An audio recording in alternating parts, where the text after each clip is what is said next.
Hello, my beautiful patrons. How are you today? The whiskey didn't cure me. Damn it, whiskey. But I definitely feel different.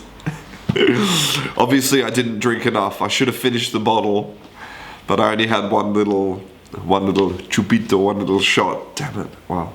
Anyway, I hope that you're all well today, and happy. Today's Wednesday, best day of the week. I think the reason that I have some sort of virus or something is because of the weather. Like 2 weeks ago, it was summer. Like proper summer, it was like 35 degrees, and now it's like 14. My body doesn't know if it's living in Costa Rica or Antarctica. Europe is crazy. Europe's a crazy place to live, man. You know, in Australia, we had 2 seasons. We had summer and then light summer. And it would just switch between summer and light summer. Life was perfect in Australia. You know, we had a few storms that destroyed, things, but apart from that, it was very, it was predictable. It was nice.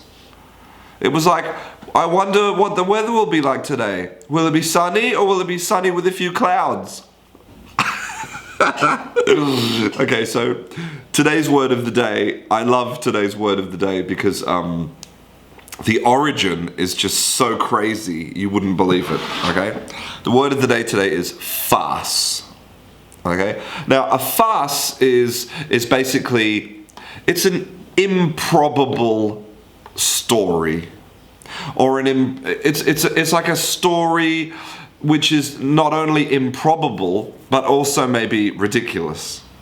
So it's like, in Italy, when you have Berlusconi, who's the prime minister of the country, and he's going to bunga parties with 18-year-old supermodel girls, and like there's it's a farce. It's just such an improbable and ridiculous and comical story that it's a farce, right? A farce. Now, this word, the origin of this word is crazy. So it comes from, if we substitute this for an O, we have force. To force. Because in British cuisine, in British cooking, there's a tradition to, when you make a chicken or a turkey, then you force meat inside the chicken. We call this stuffing, because you're stuffing the bird. But the old word for it was force meat.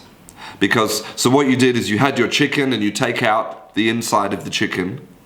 And so in the chicken you have a cavity, a hole. So you make a mix of mince, of meat and spices and nuts and fruit, and you force it inside the chicken. And then you cook the chicken.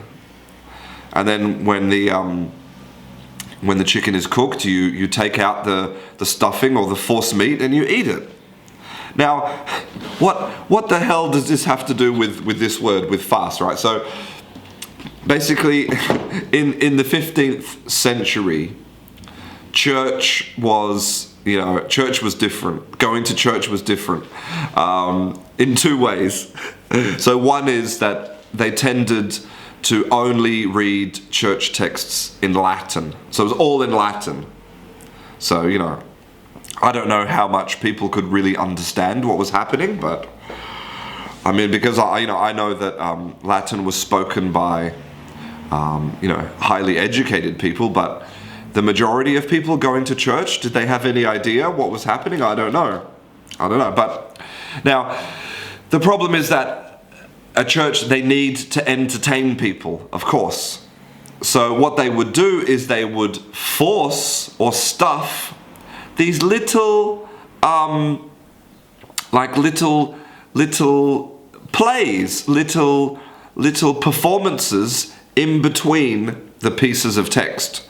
So maybe they would read, I don't know what they did. I have no idea. They read one part of the Bible, and then they had a little play, I don't know, with Jesus and Mary, I don't know. And they read the next part. And so these little pieces in the middle were forced in. They were forced in between. So they were called forces. And then over time, the word changed to farces.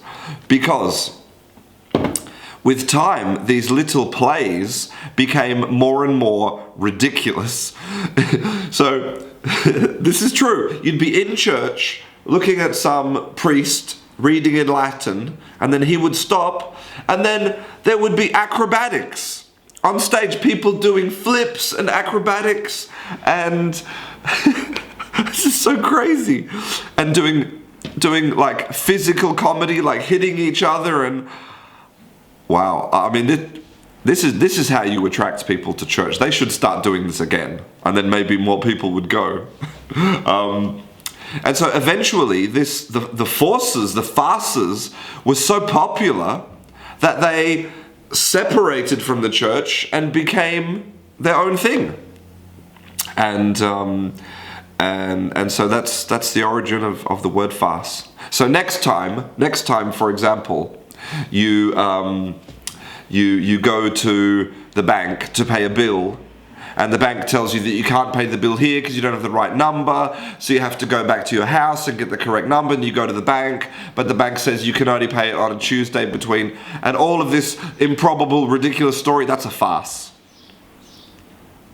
If you live in Spain, you constantly experience farces, and the adjective farcical. You constantly have farcical experiences.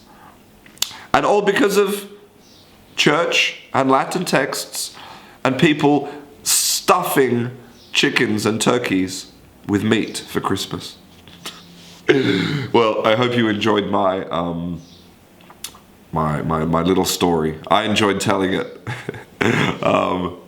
And so now I'm going to maybe have a little lie down in my chair right here. I'm going to put my hood up. I got my headrest. Oh, that's lovely. I need a paracetamol. Okay, I'll see you tomorrow.